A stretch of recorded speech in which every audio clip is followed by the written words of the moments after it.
A dramatic escalation in the Iran war. Tehran fires missiles at the remote US-UK base on Diego Garcia in the Indian Ocean. One intercepted, another failing mid-flight.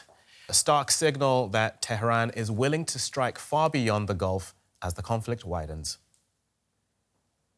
The United Kingdom has condemned an attempted attack by Iran on a joint US-UK military base in the Indian Ocean, describing it as reckless. Officials say Tehran fired 2 intercontinental ballistic missiles at the base on Diego Garcia in the Chagos Islands. Now, though the attack was unsuccessful, the missiles traveled much farther than what was previously considered the maximum range of Tehran's weapons capabilities.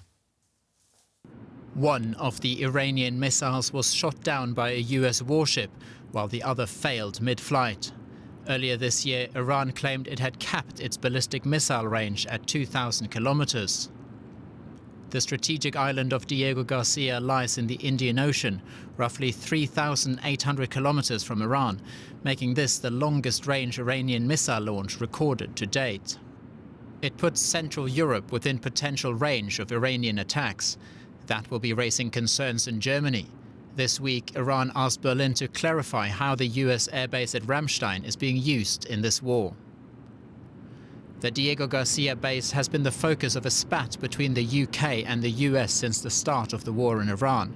The UK initially blocked Washington from using its bases, including Diego Garcia, for strikes on Iran. On March 2nd, the UK government said it would allow the US to use the base for what it called defensive operations. Then, on Friday, London announced it would permit US use of Diego Garcia to target Iranian missile sites and capabilities being used to attack ships in the Strait of Hormuz. Reports indicate the attempted strike on Diego Garcia occurred before that announcement.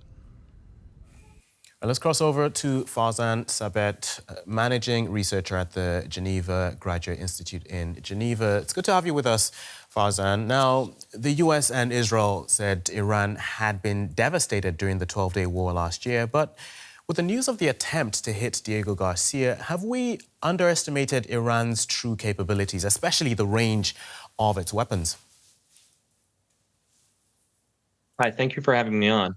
I think that there was an awareness that despite the efforts of the US and Israel to degrade Iran's capabilities, including its missiles and drones capabilities, its weapons stockpiles were quite expansive. For example, it's estimated to have 2,000 or potentially more medium-range ballistic missiles, some of which could be adapted to be intermediate range, so like the missile that was fired toward Diego Garcia, and potentially between 2,000 to as high as 8,000 short-range ballistic missiles.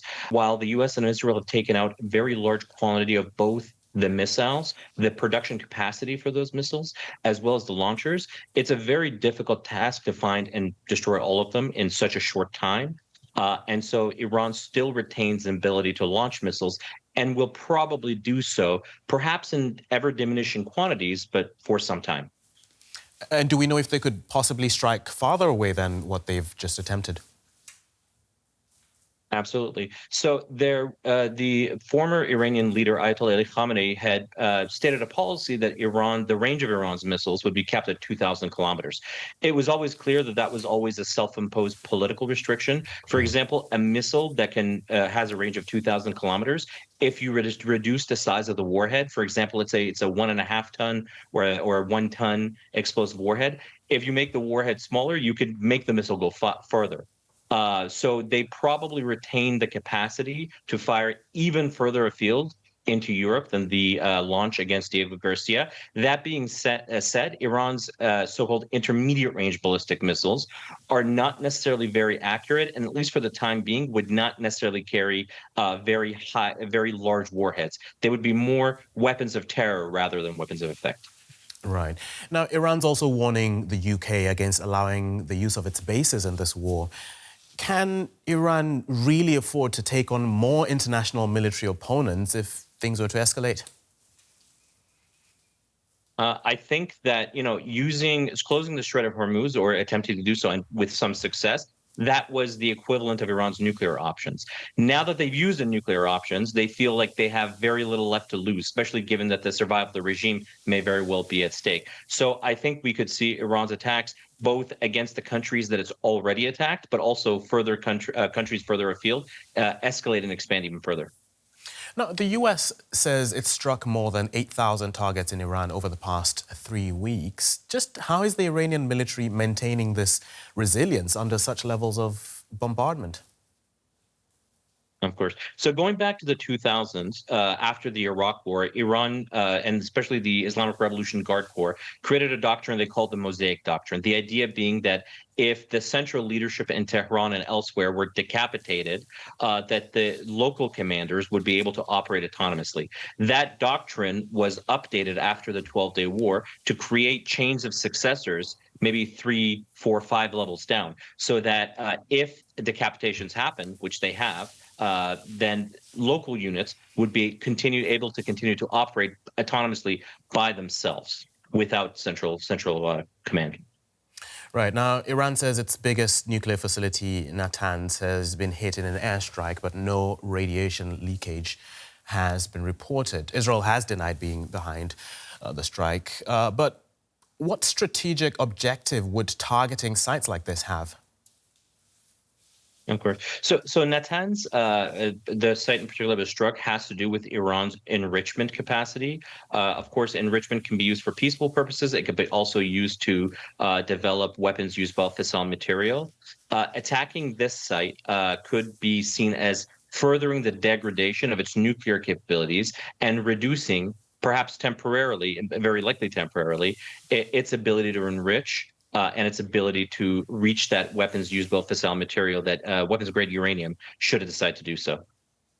Right, and with the current level of fighting, and possibly even more, as Israel's defense minister has threatened, do you expect to see more incidents like these, like this one, involving nuclear sites? Absolutely. I mean, during the 12-day war, there was much more of a focused effort on the nuclear infrastructure, as was decapitating the nuclear technical leadership of the Iran's nuclear program, as well as its, let's say, weapons adjacent program. This war has been much more focused on the missile and drone capacity, but I expect for the U.S. and Israel to strike nuclear sites and nuclear targets to the extent that they can find them and that they still remain. Farzan Sabet, managing researcher at the Geneva Graduate Institute. Thank you very much for speaking to us. Thank you for having me on. Hence, Yakob Schindler is an expert on Iran and senior director of the Counter-Extremism Project in Berlin. Given Diego Garcia is roughly twice as far as the purported limit of Iran's missiles, I asked him what the event tells us about the real state of Iran's missile program. Look, I mean, we just don't know if this is the two ordinances that they had that were capable of flying this long. It is absolutely clear that the Iranian program was not just meant for regional defense, that they are working on much larger ranges, that they were at this point, possibly someone in the intelligence community knew. I did not know that they were able to actually attempt such a range. But it's not a strategic surprise that they were trying to work on these ranges. Tehran is now warning that Israelis and U.S. Americans are unsafe worldwide. How seriously should governments and the public take this kind of rhetoric? Unfortunately, we do have to take this seriously. Unfortunately, it has already started. There were a range of firebomb attacks against synagogues in Belgium, in the Netherlands, but also in Greece, for which a ominously new Shiite terror groups allegedly takes responsibility, but that Shiite group is only posting on the Telegram channels of Hezbollah and of the Revolutionary Guard in Iran. Neither one of those channels is open for posting for anyone, so it's very clear the regime wants to insinuate that they are behind those attacks. So it has to be taken seriously.